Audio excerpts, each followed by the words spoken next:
os 25 maiores erros do arco de Wano que revoltaram os fãs de One Piece, tá? Então bora ver o Bruno Bandeira, que reuniu aqui os 25 maiores erros do arco de Wano.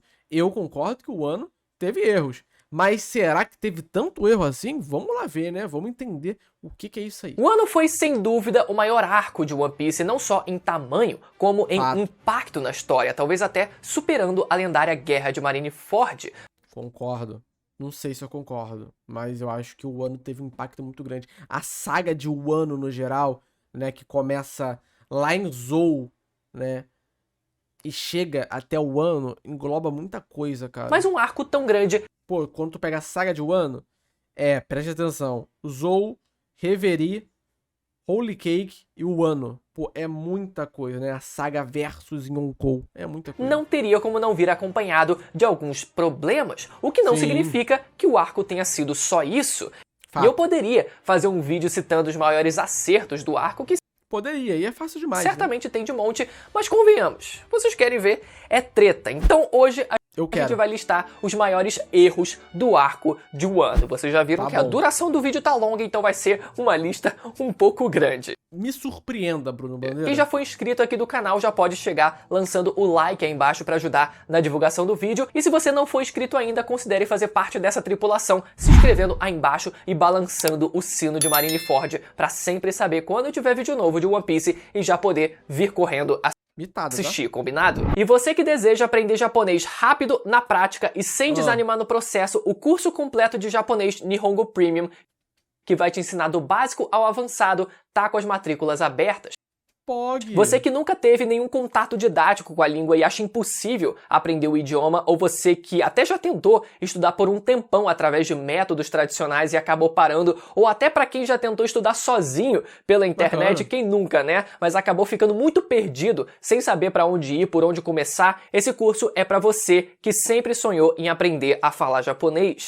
Bem bacana. Além de te ensinar todos os fundamentos da língua, como partículas, verbos, kanjis e a gramática como um todo, o mais legal desse curso é que é o curso do nosso Ricardo Cruz, né, que tava com load lá no Japão. Que você também vai aprender japonês com materiais nativos referentes à cultura pop japonesa. Animes, mangás, tokusatsu, tudo que a gente mais gosta. E dessa forma, se um dia você quiser viajar para o Japão a passeio ou ter mais oportunidades de trabalho, a gente sabe, né, que o Brasilzão da gente tá complicado, você vai ter uma base muito tá bom, Brasil. Muito boa com esse curso. Então aqui embaixo na descrição e no comentário fixado eu vou deixar um link para você conhecer mais sobre o curso, entender melhor a metodologia e tirar qualquer dúvida que você possa ter em relação a preço, forma de pagamento, garantia. Então não deixa essa oportunidade de aprender japonês rápido, na prática e sem desanimar no processo ainda esse ano. Ela pode acabar a qualquer momento, beleza? Vamos começar a nossa lista com tô curioso. Talvez uma das coisas que mais tenha me incomodado, que foi a corrida ao topo de Onigashima.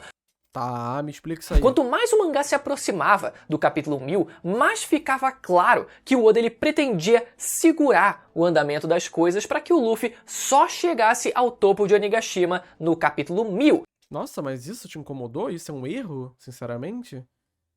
Assim, tudo bem, dá pra notar que tem uma pequena enrolação ali, mas, tipo, eu não acho que seja um erro, na verdade, né? Só que pra isso, ele precisou fazer alguns malabarismos e muita, mas muita maratona de páginas do Luffy correndo incessantemente. Teve até uma coisa que me marcou muito, que foi o capítulo em que o Marco ele sai da jogada e o Zoro e o Sanji eles finalmente ficam de cara com o King e o Queen. E a gente super pensava que eles iam cair na porrada ali mesmo, né? Só que no capítulo seguinte, o King e o Queen já estavam fazendo outra coisa completamente diferente, sabe? O Oda ele foi avançando, depois ele recuava, enfim, ficava jogando pra lá e pra cá. Ah, mas o Oda, ele tem essa questão, né? Ele gosta de segurar alguns momentos pro clímax, né? Então, realmente, essa enrolação, como muita gente fala, é bem comum. Mas nesse caso do Luffy aí subindo até o telhado, né, de Onigashima, o topo, eu não vejo como um erro não, sinceramente. Tudo isso pra segurar. Então, toda a escalada pro capítulo 1000 acabou ficando muito cansativa. Até porque o capítulo 1000 é muito recompensador, né? E comprometida por conta disso. A morte do Hyogoro das Flores. Aí eu concordo, eu acho que o Hyogoro, ele poderia ter morrido sim, porque narrativamente ele já tinha cumprido com a função dele no arco. Eu acho que daria até um peso mais dramático, né? Mas como o Oda ele sempre quer passar uma mensagem positiva, ele não iria deixar o cara morrer por uma doença, né? Com o Chopper ali. Então meio que no fim aconteceu.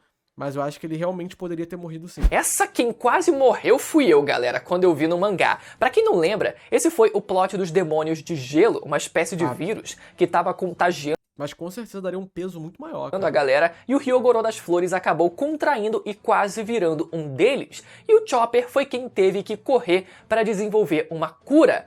E galera, é óbvio que ele ia conseguir. Então, infelizmente, esse plot só conseguiu convencer a criançada mesmo. Fato. O problema do Oda, ele tem esse problema, é que ele cria um drama muito grande ao redor de alguns personagens, né? E aí dá a entender, planta a sementinha da dúvida que aquele personagem vai morrer ou vai acontecer algo extremo com ele. Aí no final ele meio que, tipo, faz algo que acaba com toda essa questão, entende? Então às vezes parece mais que o Oda jogou fora um plot que ele estava construindo. E isso incomoda muita gente, inclusive me incomoda em alguns momentos pontuais. Tudo bem, tudo bem. A derrota de Basil Hawkins. Como assim? Olha, no começo eu tinha tanta expectativa nesse pobre coitado por causa da confiança que ele tinha nas próprias habilidades, que era uma habilidade muito foda de Como assim a derrota pro Killer? previsão do futuro, imortalidade, etc. Mas o cara me vem, olha só isso, olha, vamos lá, na luta final contra o Killer e bota uma armadilha muito boa, que era conseguir transferir os danos dele para o Eustace Kid e dizer isso para o Killer ficar esperto, porque ele estava ferindo o próprio capitão dele que já estava enfrentando a Big Mom. Pô, agora o Killer não tem saída, meu amigo, vitória garantida. Não, relaxa, meu amigo. Calma, que quando o Hawkins chegar na sua última vida que ele tem, ele vai fazer questão de dizer pra você poder finalizar ele. Ah, tá, sua... Pô, mas aí também o Bruno Bandeira foi inocente, né? Porque, se eu não me engano, já era sabido que ele só consegue criar 10 vidas. O Killer tava contando também, né? Tu acha que o Killer não estava contando os golpes que estava dando no Hawkins? O Hawkins falar ou não, eu acho que, tipo, não interferiria em nada. Eu acho que ele tava contando, pô. As suas últimas vidas acabaram, então agora eu posso te finalizar sem problema nenhum. É, eles já eram aliados, né? Então... perdi o braço, caralho, isso... Por que isso aconteceu comigo? Meu Deus do céu, que personagem imbecil. Por que ele foi falar isso pro... Cara, mas eu acho que realmente o Hawkins falar no meio que, tipo... Não interferiu em nada, Bruno. O seu inimigo. Agora, falando em personagem que não morre, temos as mortes do Kanjuro. Olha, existe uma regra em One Piece que diz que se um personagem tem a cabeça cortada, é fato que a cabeça era de mentira. E isso acontece na primeira vez que o Kanjuro é morto pelo Kinemon. Ah, mas aí era um boneco de tinta, não era? Depois que ele é revelado como traidor e tal, né? Aquele era só um desenho e o Kanjuro consegue fugir com o Momo. Inclusive eles podiam ter explorado melhor, né, esse combate, já que a fruta do Kanjuro tinha um potencial absurdo. Imagina se ele tivesse desenhado uma cópia do próprio Kaido. Pô, mas aí também tu tá maluco, né? Tu tá maluco, Bruno Bandeira? Tu tá maluco, irmão? Tu tá maluco? Porra, não é assim que funciona também, né, cara? Enfim, né? Depois a gente tem a Kiko. Eu acho que o Kanjuro tinha que ter caído pra Kiku aí, porque no anime ficou espetacular. Mas eu também entendo o fato dele não... Porque assim, o Kanjuro, ele perdeu. Ele não morreu. Ele perdeu aí. Acabou pra ele. Depois o que ele faz é só um ato desesperado. Mas ele perdeu. A luta dele, a batalha acabou ali. Pra Kiku, entende? Então dá pra gente ainda sentir um pouco do peso, porque ele perdeu de fato. Mas, obviamente, ele não morreu. A Kiku não matou ele. Faz parte da personagem não matar ele, porque ela fraquejou porque era um parceiro e tudo mais. Então, tudo bem. E aí a gente até entende, né? Mas depois ele volta e tal, aí o Kinemon mata ele mesmo, ele morre. O Kanjuro morre, gente. O que ele faz é pegar o ódio dele e transformar num bicho lá e é o último respiro dele, tá ligado? Conseguindo derrotar o Kanjuro, mas convenientemente não conferindo pra ver se ele tinha morrido de fato ou não. Deixaram o corpo dele estendido lá e vamos torcer, acho que... Assim, apesar dela dar um golpe nele, e achar que de fato poderia ter sido um golpe fatal, ela pode dar o golpe pensando que era só pra incapacitar, tá ligado?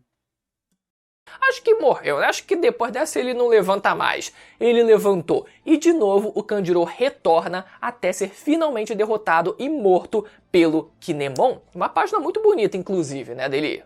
E eu acho que o Kanjuro tinha que cair pro Kinemon, pô. Então eu até entendo o Oda querer postergar isso, né? Faz sentido, assim, narrativo. Conseguindo finalizar o Kanjuro. Agora, muita gente reclamou, por exemplo, do Orochi, em como ele era uma pedra no sapato dos samurais o arco inteiro, nunca morrendo de fato e deixando todo mundo com raiva. Só que essa era a função do personagem.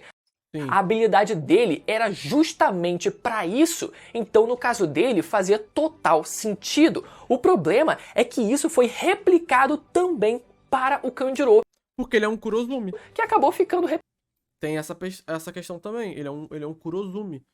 Então tem toda essa ideia, repetitivo e cansativo no caso dele. Mas não foi só do lado dos vilões que isso aconteceu. Do lado da aliança também tivemos a morte. O bagulho do Kinemon, eu acho que o Kinemon ele poderia ter morrido pro Kaido. Teria dado um peso muito maior pra toda a batalha lá no topo e tudo mais. A Kiku também foi muito ferida, né? Então eu acho que ela também poderia ir de comes e bebes. Mas tudo bem. Do Kinemon. Galera, eu acho que eu não vou aguentar até o final desse vídeo, galera. Mas Muita gente podia ter morrido nessa, é verdade. Mas enfim, vamos lá. Primeiro, tivemos o Kinemon tendo sido derrotado junto dos outros samurais pelo Kaido lá no capítulo 1000, quando o Luffy ele consegue chegar até o Assim, a justificativa do Oda pro Kinemon não ter morrido faz sentido? Faz, mas não é porque faz sentido que é boa, né? topo da caveira. Naquele momento, a gente pensou que talvez ele viesse a morrer, né? Mas tudo bem, não aconteceu. Só que vários capítulos depois, vimos o Kaido de novo martelando. Era uma guerra, deveria ter morrido mais gente, mas morreu bastante gente, cara. Morreu o Orochi, morreu o Kanjuro, morreu o Hawkins, morreu o Drake, morreu o Izo, morreu o Ashura Doji, morreu bastante gente, cara, até. O Kinemon com uma clavada na cabeça recheada ali, ó, banhada no Haki do Rei. O Kinemon tenta se defender com as Supostamente morreu o Kaido, morreu a Big Mom. O Drake morreu? Cara, eu acho que o Drake e o Hawkins morreram.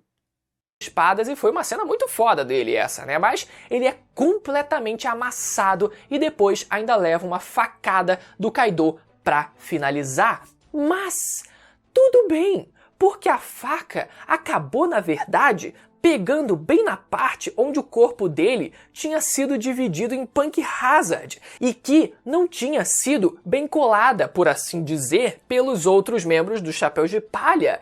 Galera, sabe o que eu acho que foi isso? Foi a síndrome do Gear 5 do Luffy, que o Oda, ele tava todo empolgado, a gente viu, né? Ele tava todo empolgado, querendo fazer um monte de cena engraçada com o Luffy, que isso acabou respingando em outros elementos do arco, como esse do Kinemon.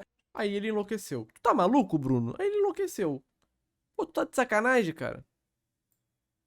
Pô, que isso, cara? Porra, aí não, cara. Pô, nada a ver, cara. Aí ele enlouqueceu, cara. A tal síndrome do Gear 5 realmente tá muito complicada, mano. E até Bruno tá biruto igual o Luffy. o Sasaki, por exemplo, né, se transformando ali, transformando o pescoço dele numa hélice. Agora vamos falar do... Cara, eu realmente não sei quem que veio com o advento de que o One Piece ficou mais idiota depois do Nika. Sendo que o One Piece, ele é idiota do capítulo 1 até o capítulo atual, porra. Toda a luta é idiota, mano. Eu realmente não sei quem que criou, né, começou, né, veio com o advento que o problema foi o Luffy Nika, sendo que sempre teve, mano. O Kaido, então, já que a gente tocou no assunto, então vamos lá. A forma híbrida do Kaido. O que tem a forma híbrida? Olha, um mérito muito grande que eu vejo do Oda foi ter feito algo que sempre foi muito simples e banal se transformar em algo que a gente criasse uma expectativa enorme em descobrir, que foram as formas híbridas dos usuários de Akuma no Mi do tipo Zoan. Tá. E óbvio que, se tratando da principal Zoan do mangá, a expectativa, meu amigo, foi lá nas alturas. Só que o impacto de quando a Eu acho maneira a forma híbrida do Kaido. forma híbrida do Kaido foi revelada não foi tão impressionante assim. E não é como se Como assim? a forma híbrida dele seja ruim, mas o impacto visual inicial acabou decepcionando um pouco. Primeiro, porque o Kaido ele aparece ao lado da Big Mom quando é revelado, e isso fez ele parecer muito menor do que deveria, já que a Big Mom estava voando em cima do Zeus e estava com uma proporção aparentemente maior do lado dele. Segundo, porque o Kaido, na forma híbrida, fica com os braços muito reduzidos, porque Pô, ele redpilou, né? a sua forma de dragão tem braços pequenos em proporção ao corpo, Cara, o braço dele é do mesmo tamanho, cara, se bobear. e o Kaido, na forma base, tem os braços enormes, fora o ângulo da imagem, né, que também estava muito longe. Então, de forma geral, a forma híbrida dele Ah, ele ficou menos musculoso? Ah, pareceu entendi. muito Eu não vejo, cara, sei lá, eu acho que aí o Bruno Bandeira chapou da linguiça também. menos né? imponente do que Daqui pra frente é só o Bruno chapando? Porra, tem 30 minutos de chapação. deveria né? quando aconteceu, quando Chapadinha na gaveta, chapadinha na gaveta. Música da Copa, tá? apareceu da primeira vez. Ainda sobre o homem, o despertar de Kaido e Big Mom. E aí? Cadê, meu amigo? Cara, verdade, mano. Tipo, cadê? Isso aí foi um grande debate, né? Que o Kaido não tem o despertar. E muito se justifica que o Kaido não tem despertar.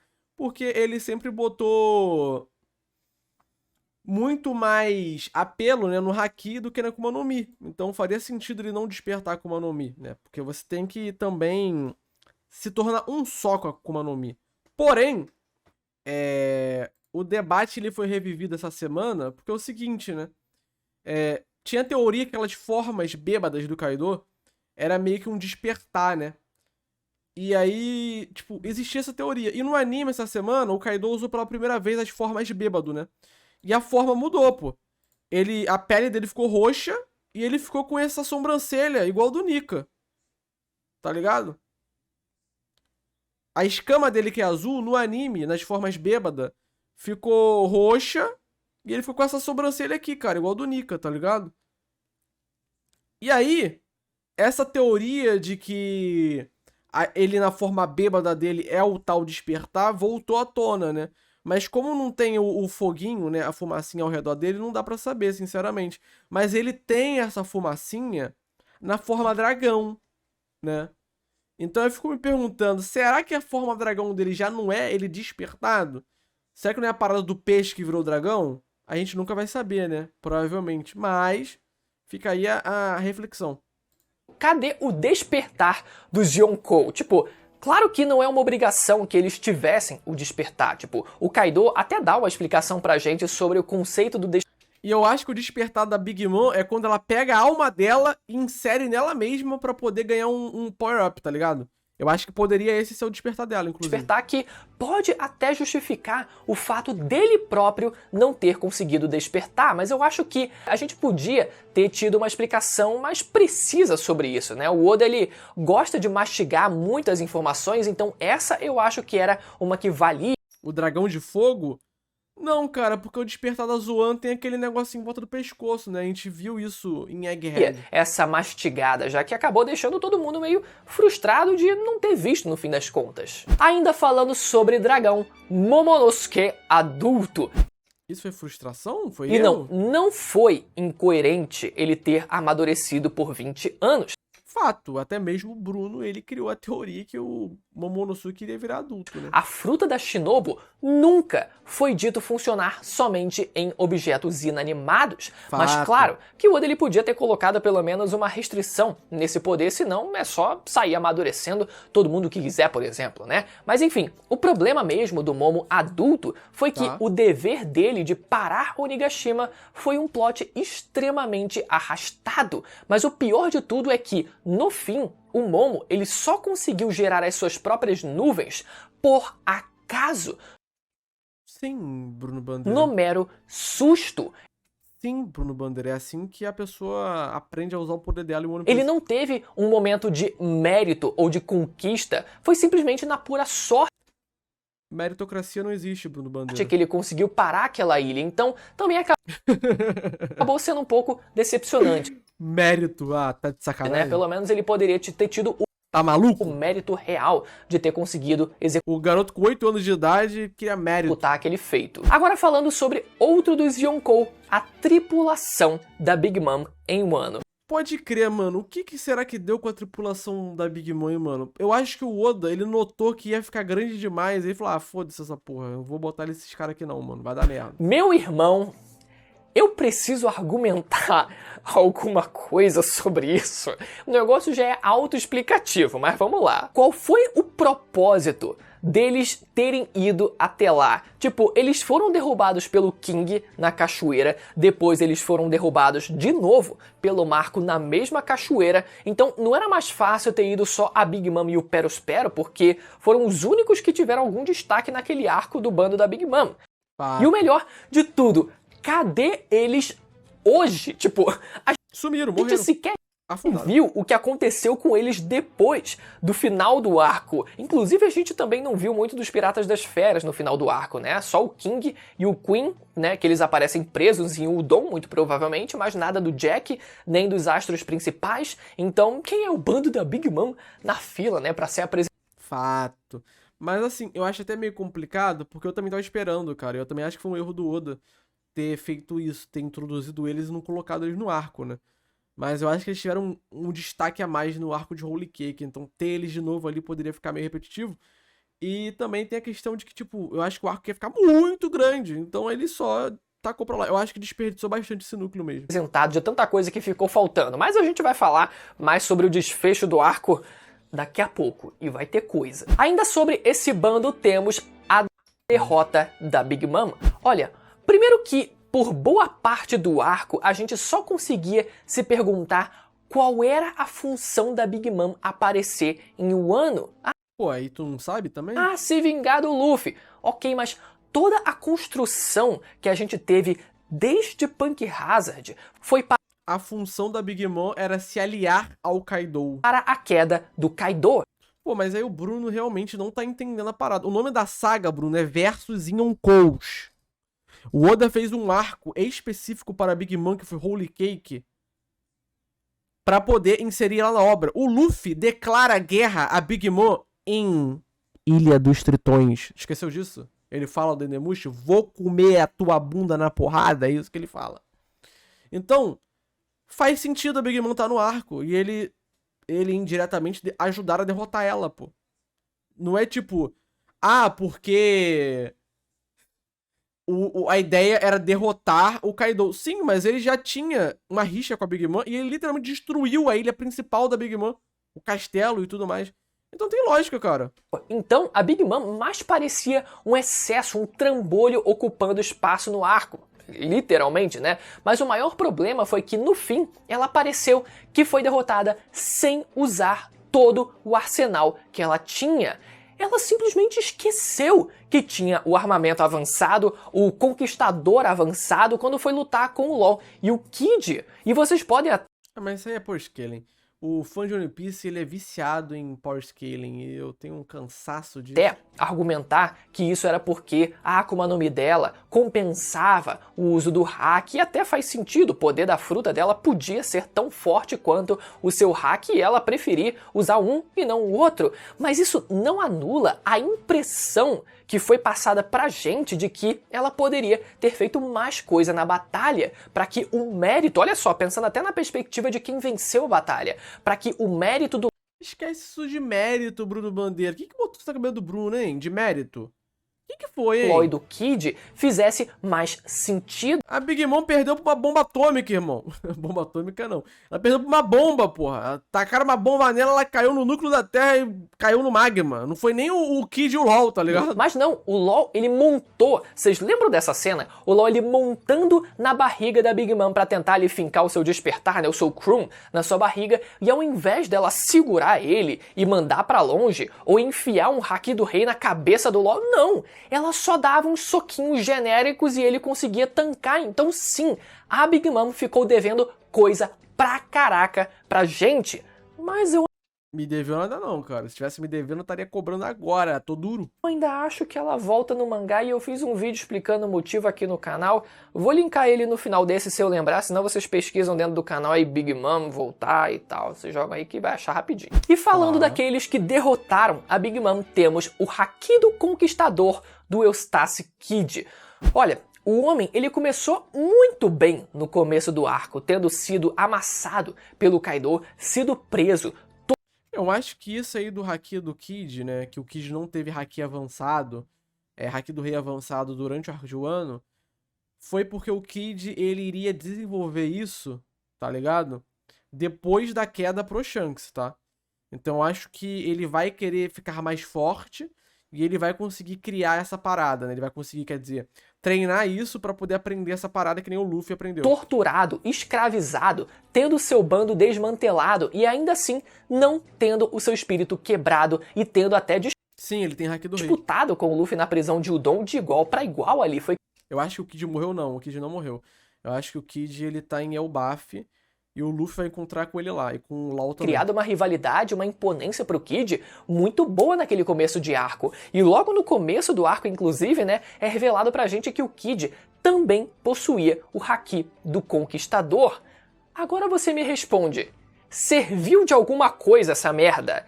Mas sabe o que é engraçado? Que o fã de One Piece, ele é assim. O Zoro, quando desbloqueou o Haki do Rei avançado no arco, o pessoal reclamou. Nossa, mas assim, acabou de descobrir que tinha Haki do Rei e já tá usando o bagulho? Aí se o Kid não usa, não desbloqueia o bagulho que nem o Luffy desbloqueou, ah, mas como assim o Kid, tá ligado? É meio que loucura, cara. O fã de One Piece, ele tem esse problema com o Power Scaling, que ele parece que o mangá é só isso, saca? É meio doido. Ele usou em algum momento, ele apagou alguém com seu Haki do Rei? Ele aprendeu a infundir o seu Haki do Conquistador nos golpes? Então pra quê, meu amigo? Pra quê? Só pra ser uma patentezinha de luxo? Olha, ele também tem o Haki do Rei, é que nem o LoL também. Olha, eu também sou um dos D e tal. Acha que o Sanji vai ter, Mitch? Eu acho que o Sanji vai ter, Só pra cara. dar uma importância ali, porra, narrativa que na prática não vai servir de nada. No caso do LoL até vai servir mais pra frente, né, provavelmente.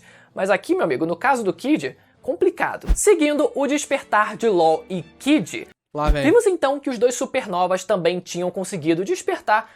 E é também assim, acho que um dos motivos do Kid não ter o Haki do Rei infundido no Haki de armamento e tudo mais, né, o Haki do Rei avançado, é porque ele focou mais na Akuma no Mi dele, né? O estilo do Kid é lutar com a Akuma no Mi dele, tá ligado? E tipo, pode parecer que não, porque o Kid só enfrentou oponentes grotescos de forte, mas a Akuma no Mi do Kid é absurda, pô. É um bagulho que, tipo assim, ele destrói a maioria dos personagens de One Piece, tá ligado? Com essa porra aí. As suas Akuma no Mi, só que quando e onde isso aconteceu? Tipo, o Kid, a gente até pode argumentar que a gente não acompanhou a jornada completa dele pra saber se ele tinha ou não, então tudo bem, deixamos passar. Agora, o LoL, a gente acompanha ele. Não, o que dá a entender é que o LoL aprendeu isso depois de Dressrosa, né? Depois da luta com o Doflamingo, né? Porque depois de Dressrosa, o Luffy ele fica um pouco distante do LoL. O LoL ele some um pouco narrativamente. Ele aparece ainda em Zou, ele aparece em um ano, mas de Zou até o ano o LoL some, pô. Desde Punk Hazard e a gente nunca teve indício nenhum de que ele tinha conseguido despertar. Pode ser que ele já tivesse despertado desde antes? Impossível, senão ele teria usado contra o Doflamingo, já que ele estava disposto a morrer ali, ele estava indo com tudo, era um tudo ou nada, então só pode ter sido quando ele quase morreu para o Doflamingo. Só que, infelizmente, a revelação de que eles possuíam o despertar foi totalmente jogada pra gente sem qualquer explicação. O LoL ele podia ter dado um indício de que, bom, ele sentiu alguma coisa diferente. Mas o LoL, ele diz, lá no capítulo 1000, eu acho que ele e o Kid, eles deixam claro que eles tinham algo a mais, né, pra poder usar. Eu não sei se é capítulo 1000, mas foi por Depois ali. que quase morreu lá em Dressrosa e voltou, caraca, tô um pouco diferente. Não, mas é óbvio que o Haki não, que o despertar do LoL e do Kid é quase que, não é um retcon, mas é quase um retconzinho, tá ligado? É uma conveniência ali que o Oda criou, pra poder os personagens ganharem. Cara, é por isso que eu acho Power Scaling um negócio muito doido. Porque, independente da luta, vai ganhar quem o autor quer. O autor ele vai criar justificativas pro personagem que ele quer que ganhe ganhar a luta. Isso em todo o mangá. principalmente mangá de ação. Então o Kid e o LoL ganharem porque eles convenientemente tinham despertar, faz sentido porque é o que ia acontecer. No final, o Kid e o LoL iam ganhar da Big Mom. Ponto. Agora ficar, porque isso não foi mostrado antes e tudo mais, tudo bem, até um debate. Mas eu não acho que o Oda ele tinha que mostrar que o LoL ele tinha um despertado e sempre, saca? Porque, tipo, o que é agregar em quê, tá ligado? Mas tudo bem, eu entendo. Diferente. Isso porque, meu amigo, o Oda ele veio com essa só aos 45 do segundo tempo mesmo. Mas vamos falar de Zoro agora. Essa parte vai ficar grande. Primeiro, o remédio milagroso do Zoro. O remédio milagroso do Zoro realmente foi uma forçaçãozinha, né? Uma conveniência de roteiro. Não, o One Piece ele é cheio de conveniência de roteiro, cara. Se isso for erro, então o One Piece é cheio de erros. Porra, galera. O Oda ele fez o Zoro ele tancar o golpe mais poderoso da obra, que foi o... Porque assim, o Zoro, ele tinha que estar no topo com o Luffy. Que eram os supernovas contra os Yonkou. Só que o Zoro ele tinha uma outra função dentro do arco. Ele tinha que enfrentar o King, óbvio. Então o que o Oda fez? Ele botou o Zoro lá em cima pra ter o momento dele com os Yonkou, desceu o Zoro, curou ele e botou ele contra o King, cara. Mas fica muito conveniente. Pô, se o Zoro ele cai pro Kaido pra Big Mom e não aparece mais no arco, o fã também ia tá reclamando, tá ligado? Se o Zoro não sobe pra um topo com o Luffy e enfrenta o Kaido a Big Mom, o fã também ia tá reclamando. Então não tinha muito o que fazer na situação. O Hakai do Kaido e da Big Mom pra depois ele ainda ter que derrotar o King no X1. Só um milagre mesmo pra salvar o Zoro. E foi isso que aconteceu. Eu acho que a falta de consequências pós-remédio foi uma coisa que não ficou tão legal, né? Não ficou tão bacana. Que bom que tinha um remédio mágico dos Minks que faria com que o Zoro se recuperasse em 100%. Acho que ele não precisava ter subido? Cara, eu acho que sim, porque ele e o Killer eram supernovas também, pô. Mitch passa mais pano que limpador de shopping? Eu tô literalmente falando que o bagulho é sim uma conveniência de roteiro, pô. Eu só tô dando a explicação porque provavelmente isso aconteceu. O Zoro e o Killer subiram especificamente porque são supernovas, pô. Igual o Kid, o LoL e o Luffy. Que coincidência boa é essa, não é verdade? Mas é uma conveniência de roteiro extremamente conveniente. Não é bem assim, Bruno. Quando o efeito acabasse, o remédio ia fazer com que ele sofresse um dano multiplicado por 2. Então, é isso que eu tô falando. A falta de consequência que foi o problema. E cadê? Cadê o dano dobrado? A única coisa que a gente viu foi o Zoro alucinando com aquele ceifador mal explicado que não deu em nada no fim das contas. Provavelmente era a morte mesmo aquilo, mas a gente, pelo visto, nunca vai saber. Zoro e os samurais de Wano. Vocês lembram daquela promessa de que o Zoro iria reunir e liderar os samurais de Wano para lutar contra o Kaido ou contra o Orochi também? Principalmente, né? Outra coisa que também nunca aconteceu. Na verdade, o Zoro ele teve muito mais tempo de tela em batalha com os supernovas do que com os samurais, pra ser sincero. Foi legal da gente ver os Tinha essa promessa? Nem lembrava. Zoro ele se envolvendo com o Yasue, por exemplo, e com todo mundo que sofreu com os efeitos das Smiles, mas faltou muito envolvimento do Zoro no arco, sabe? Tinha muito mais coisa que poderia ter sido explorada. A própria troca de espada que ele fez com a Hiyori, trocando a Shusui pela Emma, foi algo extremamente seco, sem emoção alguma, sendo que o Zoro ele tem uma relação muito mais profunda do que isso com as espadas dele. Bom, Bruno, mas aí tu tem que lembrar, cara, que ele tava respeitando a questão do Ryuma para com o Wano, pô. Ele não foi mesquinho, cara. A Hiyori fala, cara, essa é uma espada, é um tesouro de Wano, tá ligado? Teria como tu mandar pra cá essa parada? Eu te dou a Emma, né, que foi a espada do meu pai. E ele trocou ali como se fosse literalmente qualquer coisa. E falando na Shusui, o túmulo do Ryuma. Mas precisava, cara, ter o túmulo do Ryuma no vídeo? Ou melhor, no mangá? Tipo, precisava de um grande momento, assim? Assim, poderia até ter, né? Mas isso é um erro, não Outra ter? coisa que acabou ficando de fora também da conclusão do arco e que nem o Zoro, nem a gente teve a oportunidade de conhecer, já que foi dada tanta importância a ele, né, como um símbolo para aquele país, então a gente esperava que, bom, pelo menos fosse mostrado pra gente. E falando no Ryuma, a linhagem do Zoro, olha, um dos maiores crimes desse arco foi a gente não... Aí também o Bruno Bandeira tá chapando pra... Eu já fiquei puto agora, eu tô puto agora. Aí o Bruno Bandeira também fica chapando na linguiça aí pra caralho. Ah, porque a linhagem do Zoro é um grande... Que problema, o Bruno Bandeira? Tu tá maluco, cara? O Oda falou no SBS, pô. É foda que a gente depende das pessoas, então é sempre chatão ter que banir alguém. Não é legal. A galera não sabe a pressão que a gente se coloca e tal. Pois é, cara, é assim... Sabe? Não é como se eu, caralho, quero banir as pessoas. Pô, mas eu, tipo, eu poderia ter deixado o cara falar, mas ele tava num chororô ali de tipo, ai, quer me humilhar na frente de todo mundo. Para, cara. Porra. Ter uma apresentação. Daqui a pouco aparece lá no Twitter lá, ou alguém no Twitter falando, olha como o Mitch é desumilde, pegando algum corte específico da live pra mostrar como o Mitch humilha as pessoas.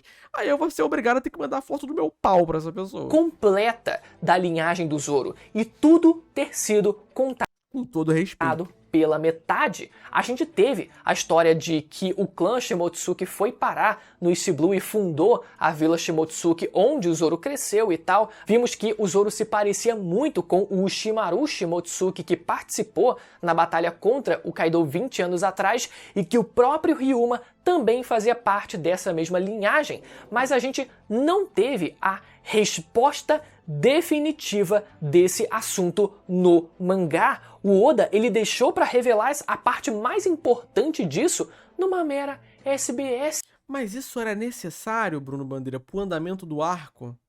Era necessário a gente ter essa gozação de que o Zoro, sabe, essa punhetagem, que o Zoro, ele é descendente do caralho, a quatro. Precisava? Isso interferiu na lore? Não interferiu, cara, tá ligado? Como se fosse um material extra de curiosidade. Mas é um material extra. O que interfere o Zoro ser ou não ser? Mas talvez isso ainda seja revelado pro Zoro quando o seu antigo mestre lá do East Blue aparecer como um líder do exército revolucionário. Isso aí é... acontecer, tá bom. Com certeza. Então a gente... É porque o Bruno é fã do Zoro? Tô ligado. ainda tem uma última esperança. Os conceitos de haki. Vimos então o aprofundamento no... Pronto, o retcon do Haki é um grande erro agora. O conceito do haki do armamento avançado que o Luffy ele aprendeu em Udon e o conceito do haki do conquistador avançado. Acontece que esses dois conceitos ficaram muito confusos visualmente. Primeiro, quando o Roger e o Barba Branca ficaram confusões. Ficou o bagulho mais confuso que eu já vi na minha vida, inclusive. estavam prestes a dar aquele clash deles lá no flashback do Oden, a gente vê nos quadros anteriores os fluidos de haki vazando das suas lâminas ali. Fato. Enquanto eles preparavam. É por isso que o anime meteu aura, né? Mas a aura também não pode, né?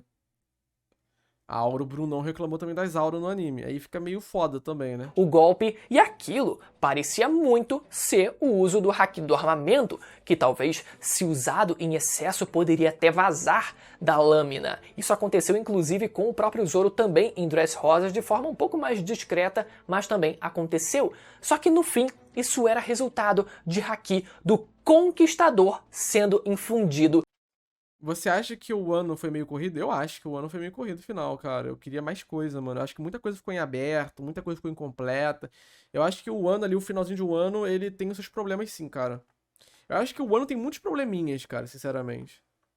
Nas lâminas, o visual do armamento avançado ficou sendo os ataques à distância que não tocam o seu alvo, e isso a gente também viu no mesmo clash, né, do Roger com o Barba Branca. Só que, pra piorar ainda mais, nem sempre quando o Luffy ele usa o seu armamento avançado, o golpe acontece à distância. Na verdade, em muitas das vezes o golpe tocava no Kaido e a gente precisa simplesmente deduzir que ele usou o armamento avançado porque essa era a única É por isso que no anime tem aula. forma dele conseguir fala do anime agora. ultrapassar o corpo, as escamas duras do Kaido. Só que tem vezes que o golpe acontece à distância, tem vezes que não. Então, e aí? Tudo bem, talvez o uso do armamento avançado não precise necessariamente ser dado à distância. Você pode se aproximar fisicamente do seu alvo e ainda assim meter um golpe, uma emissão de haki do armamento, mas visualmente deixa a coisa um pouco mais confusa.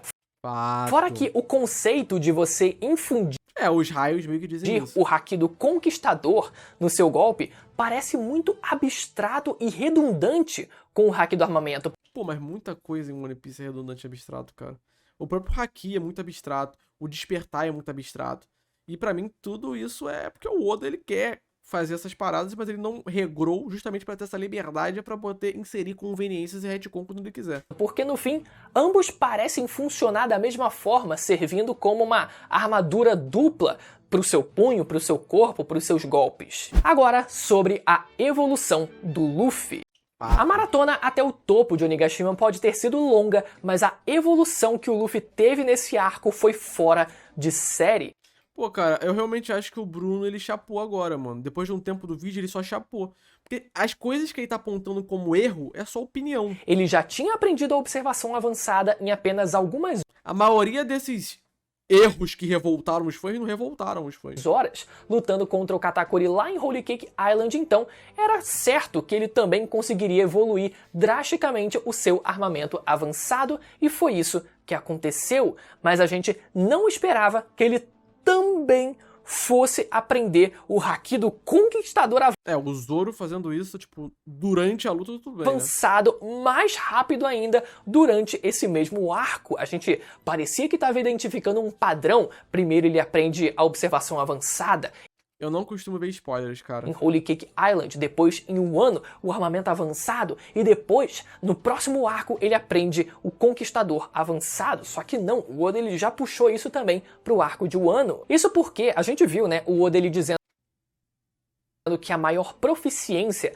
de Haki do Luffy era o seu Haki do Conquistador, mas ainda assim, né, a evolução Sim, eu vou ler o próximo capítulo de One Piece ele online. aconteceu numa velocidade muito estranha. E mesmo que a gente tenha a explicação do Rayleigh de que o Haki ele se fortalece muito mais quando se enfrenta oponentes poderosos, isso parece no fim das contas só uma desculpa para Mas é uma desculpa, não parece. É uma desculpa. Bruno, presta atenção. O Oda, ele não é perfeito.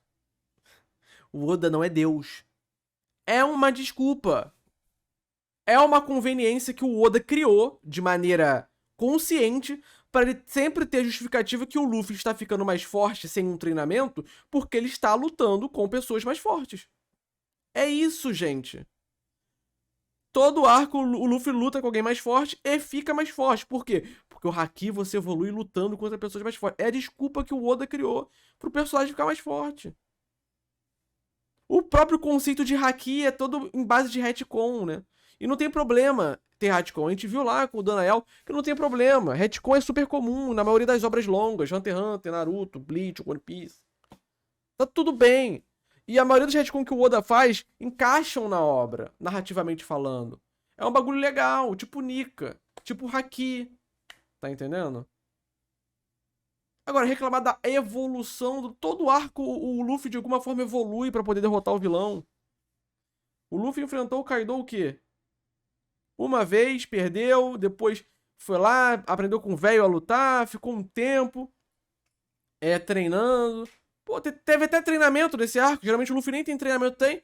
Teve até um mini arco de treinamento dentro desse arco de Wano. O Luffy ficou treinando lá dentro da cadeia, batendo nos caras, com o velho. Depois, quando saiu, treinou. Teve até um arcozinho de treinamento pra justificar essa evolução exagerada que acontece em todo shonen de batalha. Quando a gente tinha, por exemplo, sim, porque o One Piece, ele é um shonen de batalha igual qualquer outro. Tu acreditas? né, pré-time skip, a evolução dos personagens, até a gente tem uma fala muito curiosa do Zoro, dizendo que ao longo dos arcos eles evoluíam sutilmente, sabe, apesar deles não perceberem. E era interessante ver essa sutileza na Isso aí é nostalgia, isso aí é pura nostalgia. evolução deles, só que depois do time skip, advento dos conceitos de hack, meu amigo, Advento, esse daí é bitista. a parada subiu numa velocidade absurda, exponencial mesmo. E agora finalmente chegamos agora eu vou fechar o vídeo, calma aí, cansei. Não. Mais um pra reclamar do Gear 5 do Luffy? nele, no Gear 5 do Luffy. Olha, esse sem dúvida foi o movimento Depois do Hackzado enlouquecido, depois do nosso Aizen. O Aizen não reclamou não. Reclamou de algumas coisinhas, não de tudo. Depois do Danael, que não reclamou tudo também, não. Reclamou só de umas coisinhas. Porra, será que ele vai reclamar? Mais ousado do Oda em todos os 25 anos de mangá. Existem vários pontos positivos nessa transformação do Luffy. Tá. O visual dele, por exemplo, acabou caindo muito no gosto do público depois de um tempo, depois que a galera se acostumou, eu incluso nisso, mas não dá pra negar que existem dois grandes problemas com ele. Quais são? Me fala. Primeiro, a falta de construção para uma mudança tão radical Retcon. quanto essa Retcon é o nome. dentro do mangá. A gente pode fazer 1 milhão de malabarismos Retcon, Bruno. para tentar justificar que o Oda, ele na verdade já tinha isso em mente Retcon. em 1948, lá no começo, mas Retcon. isso parece muito mais, na prática, quando a gente para pra pensar, mais um aproveitamento do Oda em conseguir conectar certos elementos dos capítulos passados. Exato, cara. É retcon o nome. O One Piece é recheado com retcon. O Oda não planejou, gente, pode doer, tá? É o que eu vou falar. Mas o Oda não planejou todo o One Piece quando ele tinha 17 anos de idade. Tu acredita? O One Piece é recheado de retcon, porque quanto maior a obra, mais retcon vai ter. É comum. Livro, HQ, mangá.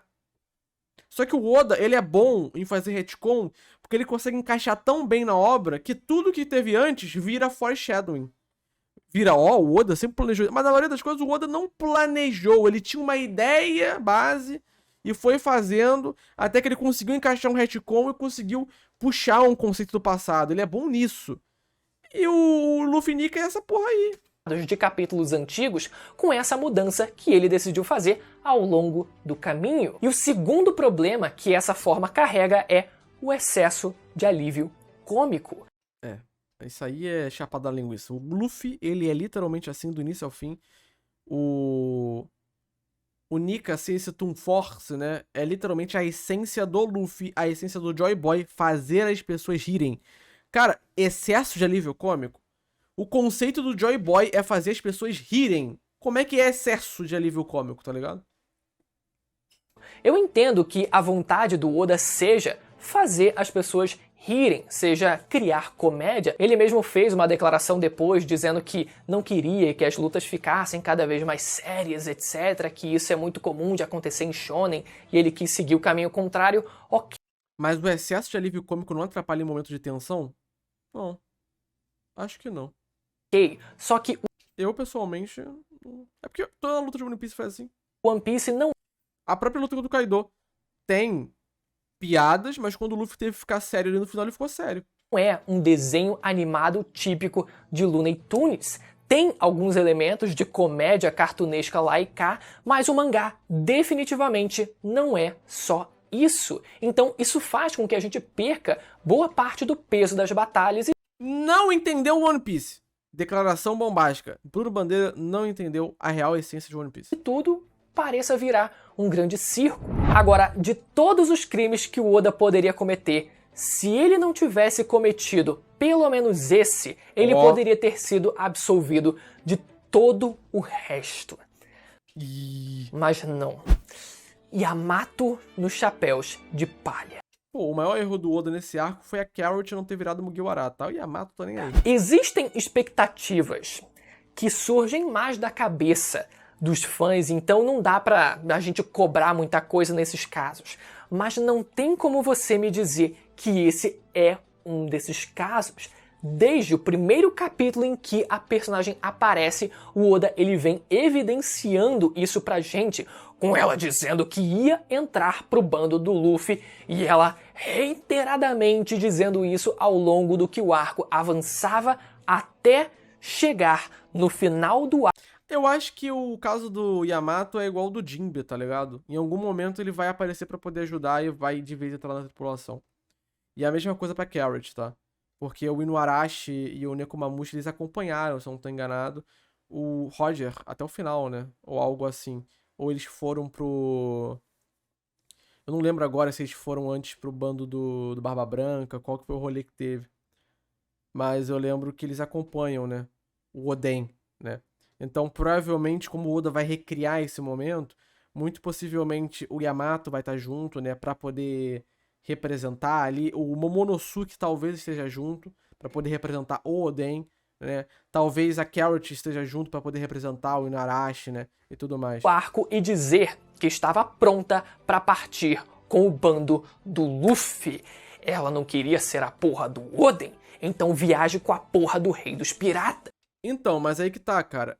O Oden, como último desejo da vida dele, era proteger o Wano. Foi algo que ele não conseguiu fazer. A única coisa que o Oden não conseguiu realizar, o sonho dele, o sonho final dele era proteger o Wano. E ele não conseguiu fazer isso. Então, eu acho que o Yamato proteger o Wano tem lógica. Até porque a Akuma no Mi do Yamato é do cão protetor, né? Então, assim, eu também fiquei extremamente decepcionado. Eu queria o Yamato no bando e eu acho que o Yamato vai entrar pro bando, tá? Mas era abrir as fronteiras? Então, ele queria proteger o Wano e abrir as fronteiras, exatamente. Mas o próprio Momo fala que ele não poderia abrir as fronteiras naquele momento. Então, enquanto as fronteiras de Wano não forem abertas, o Yamato vai permanecer lá. Só que no capítulo seguinte, ela simplesmente não vai. E a gente ainda tem um flashback vagabundo no capítulo. E eu até acho, inclusive, que o Yamato ter ficado em um ano foi um dos primeiros momentos onde ele teve uma vontade própria, não só pelo Oden, mas por si só, de querer defender o Wano. Seguinte, depois, pra tentar justificar, dizendo que a fruta do Yamato é a divindade protetora de Wano, tem essa parada também. Wano né? não. Tem uma justificativa. Eu acho meio ruim.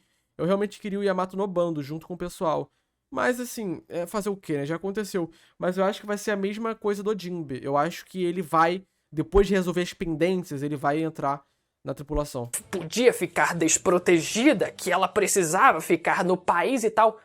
Tu tá ligado que tu também foi subjugada pelo almirante, né? O almirante Aramaki. Que vocês só não morreram, todo mundo, porque o Shanks apareceu, né? Eu espero que vocês Pô, ele realmente acha que o almirante ia matar o Yamato, cara? lembrem bem disso. Então, por mais que você seja alguém muito poderosa, ainda assim, na sua presença Essa foi a interpretação de Bruno Bandeira? não garantiu a segurança do país naquele momento. Vocês ainda precisaram de uma ajuda externa. Então foda-se, meu amigo. Vai, sai do país. O próprio Luffy, Zoro e Sanji e Jinbe, que estavam vendo a luta, não se meteram, porque eles tinham total confiança que eles iam conseguir defender o Wano. Como é que ele interpreta isso, tá ligado? Ah, porque o Oden, na verdade, começou as suas aventuras conhecendo o próprio país, então a Yamato também vai fazer isso. Tem lógica. Uma coisa de cada vez, um passo depois do outro. Aqui pra você. Ainda sobre ela, temos o gênero da Yamato. Eu vou mijar, tá, gente? Agora eu vou ter que dar uma mijada, porque eu tô sentindo que a pressão vai subir um pouco. Calma aí.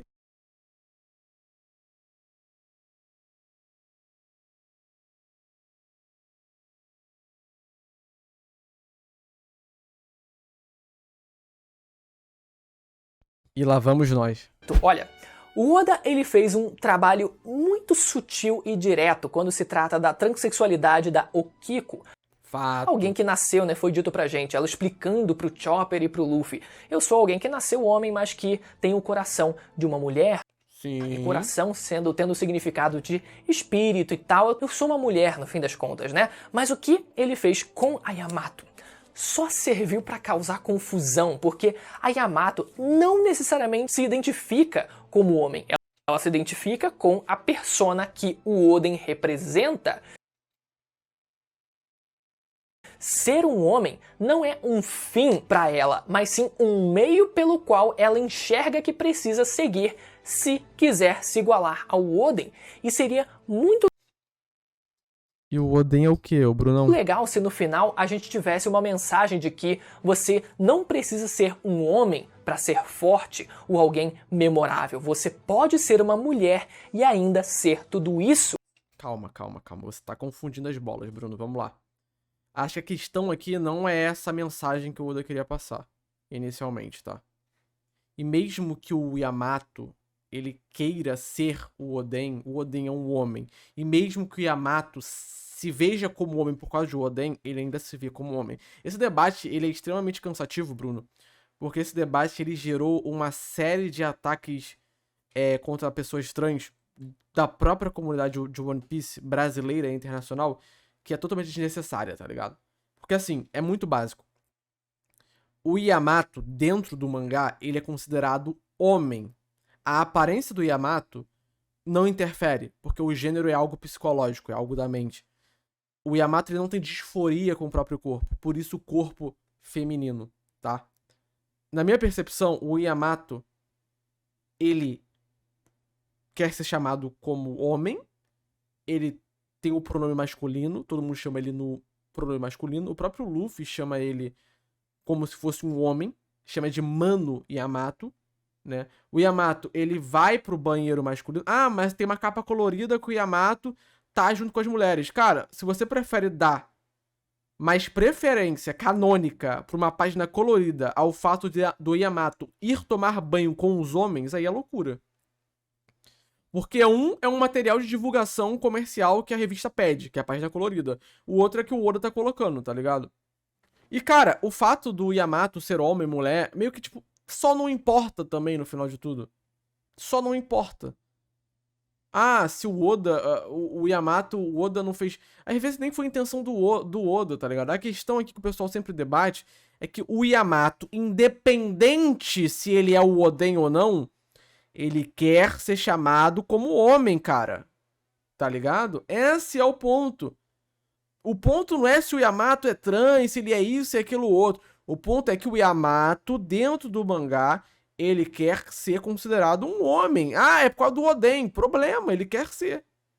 Essa é a parada. Ah, mas o Oda não coloca mensagens. Ele disse uma vez, numa entrevista, que ele não coloca mensagens no mangá, que é pro mangá a gente ter a visão do Luffy. E o Luffy considera o Yamato como se fosse um homem. Então eu vou considerar o Yamato um homem, porra. É aí que tá ligado? Mas eu realmente não quero entrar nesse debate. Eu acho que cada um tem a tua opinião, a tua visão sobre isso. Eu não acho que o Bruno tá errado por pensar assim. Eu também não acho que eu estou errado por pensar assim. Eu acho que no final, tanto faz porque o Oda realmente errou bastante com relação ao Yamato, o gênero dele. Só gerou confusão. Mas essas paradas, tipo, ah, o Yamato ele é gênero Oden. Tipo, não foi o Bruno que falou isso, mas outra pessoa falou isso. Eu acho isso ridículo. Porque isso não tem qualquer cabimento. Mesmo que for piada, tipo, sabe? Então eu acho que tem muita coisa que poderia ser esclarecida ou deixada de lado, sei lá, cara. Mas, sinceramente, o Yamato no mangá, até então ele se porta como homem, ele quer ser chamado como homem, o pronome dele é masculino, até o Kaido chama ele de filho. Então eu vou chamar ele no masculino e foda-se, sabe? Eu não tô nem aí, cara. De coração, eu não estou nem aí. O Viro Vicard, o Yamato é chamado de mulher. Cara, qualquer material comercial de One Piece, o Yamato é uma mulher e a Okiko é um homem. Dentro do mangá é uma coisa. Fora, comercialmente, o que a Shueisha vincula é outra coisa. Aí que tá a questão. E eu não vou entrar nesse debate. Por que que é assim? Porque vocês devem ter uma noção por que que é assim. Mas assim, se o Yamato é homem, se o Yamato é mulher, se aquilo outro... Cara, essa discussão em si nem importa mais, tá ligado? Não importa mais. É confuso e eu também acho que foi um erro do Oda. Deixar essa confusão em aberto e fazer da forma que foi feito. Porque acabou gerando muitos ataques desnecessários, cara. Muitos ataques desnecessários. E a Kiku é muito mais fácil do pessoal comprar, porque a Kiku, ela tem aparência feminina, porque a Kiku tem disforia de gênero. Entende? Então pro pessoal é mais fácil, porque tem gente ainda que acha que pra pessoa ser transgênero, ela tem que mudar a aparência, ela tem que fazer cirurgia pra trocar o gênero e tudo mais, sendo que não é isso. O gênero é a cabeça, é o psicológico. Não é as roupas, não é a forma, é a cabeça, sabe? Eu sei que é complicado pra muitos entenderem, mas é assim que funciona. Se o Yamato é mulher ou homem, já falei, tipo, no final do debate não importa mais. Não importa mais. Mas não, 90% do tempo era ela repetindo que era o Oden, dizendo que era o pai do Momo, inclusive num looping infinito sem fim. Outro problema durante o clímax do arco foi a catarse da Hiyori. A infeliz decide se disfarçar de Komurasaki de novo lá no final do arco e tentar seduzir o Orochi para tentar dar o golpe final, possivelmente, né? Ela fica por vários e vários capítulos. Eu espero que a galera tenha entendido, né? Porque eu tenho certeza que vai aparecer um monte de gente comentando no YouTube que o Mitch não interpretou bem, que o Mitch, aquilo outro. E assim, eu tentei explicar da maneira mais tranquila possível, cara, sinceramente. Nessa novela, pra no fim, ela precisar ser salva pelo Denjiro. Tipo, tudo bem, fez um paralelo bonito com a cena do Denjiro tendo que cortar ele mesmo, a própria Komurasaki no começo do arco, e agora ele defendendo ela, mas eles podiam ter dado um destaque pra ela no fim das contas, né, pelo amor de Deus. E outro grande problema foi o desfecho do arco de Wano, que a gente pode citar vários exemplos, né, como as mortes do Izo e do Ashura Doji, que foram as mortes mais relevantes pro lado dos mocinhos, né, que mais pareceu, sinceramente, uma cumprição de tabela só pra dizer que alguém morreu do lado da aliança, mas que quando a gente vê as cenas das tais mortes deles, a gente não sente o impacto de que eles morreram naquele... Isso aí é um problema do Oda, né? A construção que o Oda fez é que o Oda tem esse medo de matar personagem, que é uma merda, né? Então quando o personagem morre de verdade, tu nem nota que ele morreu. Naqueles momentos, né? O Ashura Doji, ele se explode lá com a bomba e a gente pensa, tá, daqui a pouco ele aparece aí de volta, né? E o Izo empatando com o cara da CP0, mas não pareceu que ele tinha morrido mesmo. Então as cenas mesmo não tiveram o peso que deveriam ter tido, da gente ir presenciando as baixas do lado da aliança e vendo que o negócio... É por isso que eu acho que o Drake e o Hawkins realmente morreram. Tava ficando tenso pro lado dos mocinhos. Principalmente o Hawkins. A frase do Hawkins ali, a última frase dele, é muito decisiva, tá ligado? Sim, também, caraca, Ashura Doji se explodindo e o Izo morrendo ali com o cara da CP0 e tal, a coisa vai ficando difícil, não. A gente simplesmente...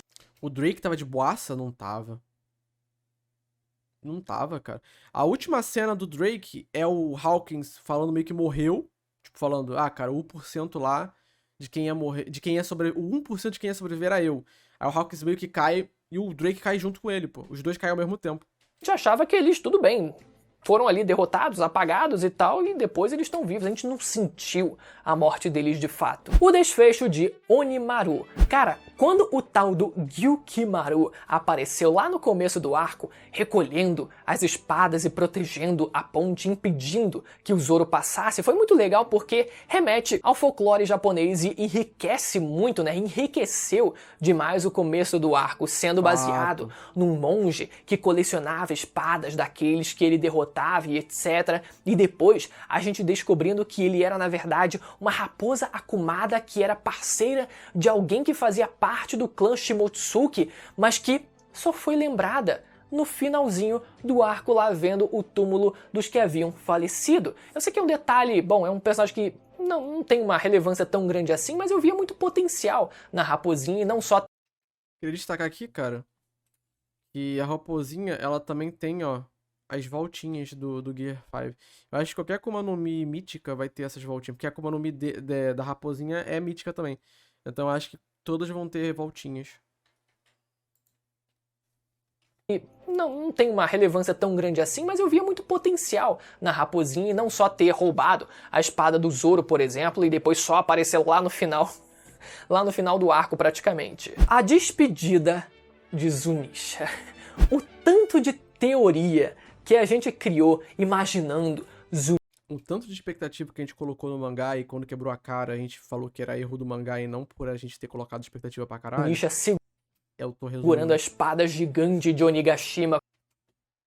Os caras estavam teorizando que o Zunisha ia pegar a espada gigante de Onigashima e sair cortando todo mundo. Pô, tá de sacanagem, cara, tá maluco. Com a tromba, fazendo qualquer coisa que fosse. Mas não. Ela chega aquela aparição imponente daquele bichão enorme dizendo Joy Boy retornou. E simplesmente vira as costas, mostra o rabão em direção ao Wano e fala: falou. Cara, Joy Boy retornou. Porque o Zunisha é a princesa Lily, tá? A princesa Lily é Zunisha. Esse é o pecado dela. O pecado que ela cometeu, que a gente já sabe qual foi, né? E toda que fala que a Zunisha tá cumprindo uma penitência, né? A penitência dela é essa, andar pra sempre, porque ela é Zunisha. Agora é a minha vez de retornar. Meu amigo, nem pra ter um diálogo de despedida ali com Zunisha, cara, alguém tão gigante, com tanta presença, e não ter um momento de despedida ali, meu amigo, simplesmente ter sumido, zunido. É muito O Zunisha não tinha destruído as tropas da marinha? Ou eu tô maluco? bom isso. E o grande culpado pelo final apressado de Wano foi o homem de cabelos ruivos que decidiu fazer o seu movimento, a aparição de Shanks.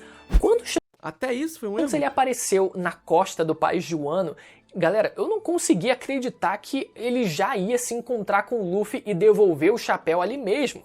E realmente não foi isso que aconteceu. O homem, ele chegou pra promover a porcaria do próprio filme E tá errado, porra. em que ele ia aparecer. O Oda, ele tentou enganar a gente, né, com ele metendo bronca ali no almirante, pô. E eu tenho que confessar que ele fez um bom trabalho, que foi uma das cenas mais impactantes de todo o mangá de One Piece. E depois decidiu ir embora.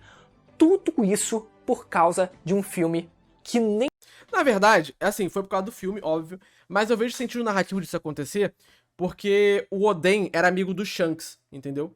Então quando o Shanks descobriu que o Wano tinha sido libertada e, novamente, o Wano estava sendo ameaçado agora pela marinha, faz sentido o Shanks ele aparecer ali pra botar um terror pros caras irem embora. Porque o Shanks sempre admirou o Oden, né? Sempre admirou o Oden. Então tem lógica, de certo ponto, narrativo isso acontecer, mas obviamente isso por causa do filme. nem foi tão bom assim. Além disso, algumas coisas que não foram necessariamente um erro, mas foram, de certa forma, um potencial desperdiçado.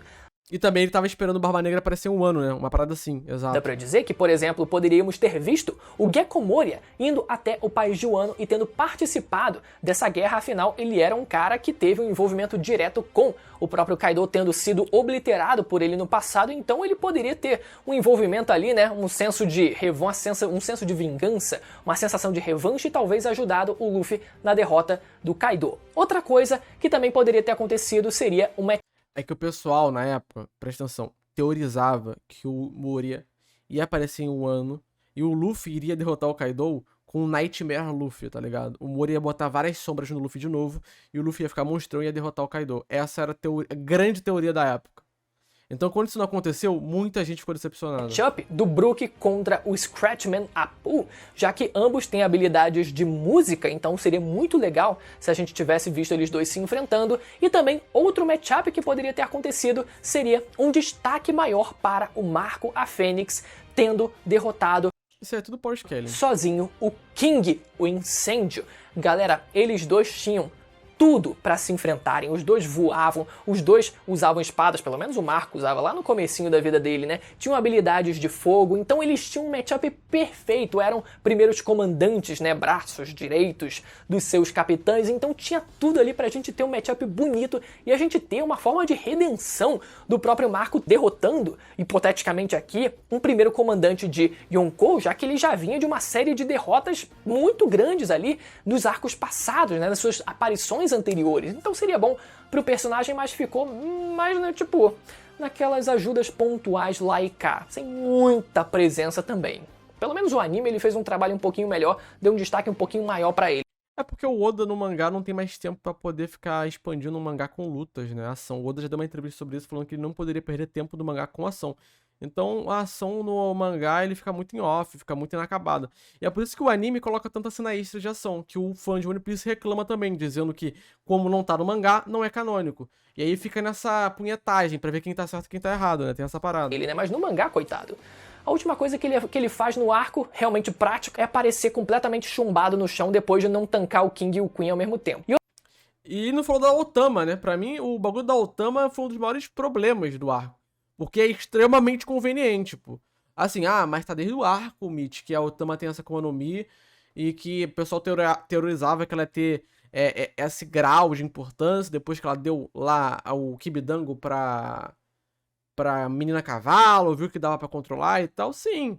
Mas só dela existir desde o início já era uma conveniência, tá ligado? E ela que é uma Kurozumi, tá? E outras coisas que não foram necessariamente um erro, mas que ficaram em aberto. Assim, eu não acho que foi um erro, mas foi uma conveniência muito grande. E eu acredito que incomoda até certo ponto, mas que nesses casos, de forma proposital. Primeiro, o ciclo de ódio com os Kurozumi que não isso aí o Oda já explicou. Foi solucionado, a gente vê aquela frase da Hiyori que também... O próprio Oda já explicou que o ciclo de ódio, ou melhor, o ódio da Hiyori era apenas para o Orochi, né? Que que o ciclo de ódio provavelmente vai ser quebrado a partir da Otama. Também foi bem polêmica ali e tal, né? Poderia até ter colocado um pouco nessa lista aqui pra gente discutir sobre ela um pouquinho, mas esse ciclo de ódio com o clã Kurozumi só vai ser encerrado, concluído mais pra frente durante a saga final de One Piece. Quem sabe se a Otama, ela não for amadurecida também pelo poder da Shinobu e dessa forma ela e o Momo se interessem um pelo outro, já que ela faz parte do clã Kurozumi, seria uma forma ali, né, de finalmente selar esse ciclo de ódio Seria esquisito. entre esses clãs. Segundo, o despertar de Pluton, a arma ancestral Que seriam crianças de 8 anos se relacionando. que a gente descobriu que estava debaixo dos nossos narizes, não foi despertada, mas eu tenho certeza que isso ainda vai acontecer, e eu falo sobre isso justamente no meu vídeo sobre a Big Mom que eu citei na metade desse vídeo. Terceiro, o fato de o país de Wano já ter sido chamada de Cidade do Ouro. E aí, cadê o ouro exatamente, né? Provavelmente a gente também Deixa o Oda cozinhar, Brunão. vai ver um pouco mais disso com clareza depois que, bom, Pluton arregaçar completamente as fronteiras do país, né? A raça dos Onis e a grande caveira de Onigashima, eu acho Não, a parada da raça dos Onis e a carreira de Nagashima foi piração da fandom. A fandom fez muita teoria, botou muita expectativa e assim, que sinceramente... nesse caso a gente poderia ter tido uma explicação um pouquinho maior, mas pode ser que Até poderia, eu concordo. Se- Mas eu acho que também deu uma o empurrada. Kaido também tiver alguma participação a mais daqui pra frente, a gente Que eu lembre. Eu tenho uma teoria que existe tipo um Skypiea, só que embaixo da terra, tipo um inferno, tá ligado? Da onde vem esse pessoal chifrudo. É o que eu não acho. tenha algumas informações a mais sobre isso, quem Uma ilha dentro da terra. sabe, né? Ainda mais com o arco dos gigantes, Elbaf também ali prestes a acontecer, a gente provavelmente vai ter alguma explicação também em torno disso. E o grande momento do Sop, que também vai ser deixado pro Mas eu acho que o Sop e tanto o Chopper, o pessoal criticou muito, o Chopper teve importância no arco. Que foi derrotando o vírus do Queen. Pode parecer pouco, mas foi algo grande, porque o Chopper é médico. Óbvio, não foi um momento Battle Shonen, porrada, mas teve. E o do Sop é porque, tipo, eu acho que a ação do Sop foi muito boa, porque ele ajuda a Tama a conseguir pôr em prática o plano dela, que basicamente vira o jogo. Óbvio, o momento do Sop, ele poderia ter lutado com alguém, eu concordo. Eu queria muito ver o Sop lutando contra o Page One e derrotando ele, inclusive. E tá tudo bem. Eu realmente acho que poderiam ter tido lutas melhores no arco de Wano. Eu não gosto da maioria das lutas do arco de Wano, sinceramente. Algumas são muito boas, tipo a luta do Jinbe, é legal. A luta do Jinbe só é legal por causa da informação que tem, porque de coreografia eu não gosto tanto. A luta da Robin é muito boa, né? A luta do Zoro é legal, do Sanji é legal. A luta do Frank eu acho uma merda, tá ligado? Não gosto muito, não. Jack vs Nuarashi, o Pero versus o gato lá, o Nekomamushi. Eu acho meio que tanto faz, sabe? Então eu acho que o Oda pecou um pouco. Eu tava esperando no arco de Wano algo nível CP9, tá ligado? Todos os Mugiwaras lutando. Em grandes lutas, épicas, e isso não aconteceu. Mas também é uma questão, o problema também é meu, né? Eu que criei essa expectativa, né? Mas de fato algumas lutas não são legais. A Nami ela é bacaninha, mas sei lá, né? Faltou pra mim faltou um cheirinho. Eu gosto da Robin, a luta da Robin é muito boa. o arco de Elbaf com toda a certeza. Não aconteceu no arco de Wano, mas aí eu não considero um erro porque Eu acho que em Elbaf o Sop vai ganhar um martelo, vai ganhar um Mihali. nesse caso o Oda ele preferiu segurar pro próximo. Agora eu quero saber de vocês, o que vocês concordam e o que vocês discordam. Ah, já falei, Brunão. Até peço desculpas aí por ter te chamado de maluco, tá? Porque você é maluco sim, mas, né, fazer o quê? Eu gostei do vídeo, é um vídeo elucidativo, tá? Tem vários pontos de Bruno Bandeira, um grande profissional da cena de One Piece, tá? Discordei, concordei em muitas coisas e vida que segue, tá? Vida que segue. Seguimos como o maior passador de pano de One Piece da América Latina. Adoro esse título.